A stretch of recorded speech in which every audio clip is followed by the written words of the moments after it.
জাতিসংঘের সাধারণ পরিষদে টু স্টেট সলিউশন থিওরির উপর ভিত্তি করে ফিলিস্তিনকে স্বাধীন রাষ্ট্র হিসেবে ঘোষণা করার জন্য একটা প্রস্তাব পাশ হয়েছে। যে প্রস্তাবের পক্ষে ভোট দিছে 142টা দেশ, বিপক্ষে ভোট দিছে 10টা দেশ, আমেরিকা, ইসরায়েল এবং তাদের মিত্ররা।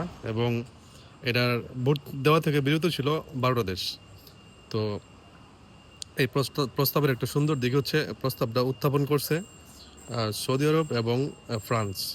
তো এই প্রস্তাবের এখানে দুইটা মজার জিনিস আছে। প্রস্তাবটা যখন গৃহীত হওয়ার আগেই ইসরায়েলের প্রধানমন্ত্রী বেঞ্জামিন নেতানিয়াহু আগেই ঘোষণা দিয়েছে যে স্বাধীন ফিলিস্তিন রাষ্ট্র হবে না, সে এটা করতে দিবে না।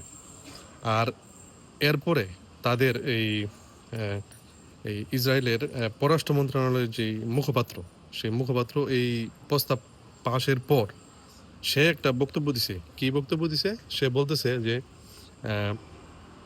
জাতিসংঘের সাধারণ পরিষদ হামাসকে সন্ত্রাসী সংগঠন হিসেবে চিহ্নিত না করায় এটা একটা রাজনৈতিক সার্কাসে নাকি পরিণত হয়েছে, এবং এতে তারা ক্ষুব্ধ, প্রচুর ক্ষুব্ধ, এবং তারা বিশেষ রাগান্বিত।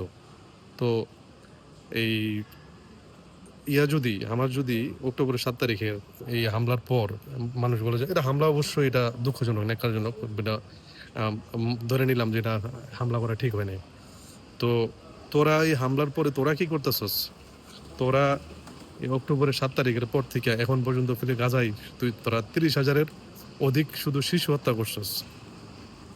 তো ওই ইয়ারে যদি এই হামাসও যদি এক সন্ত্রাসী সংগঠন হিসেবে ঘোষণা করা হয়, তোরার যে আইডিএফ, ইসরায়েল ডিফেন্স ফোর্স, তোরার এই আইডিএফ এ কয় হাজারবার সন্ত্রাসী সংগঠন হিসেবে ঘোষণা করা উচিত?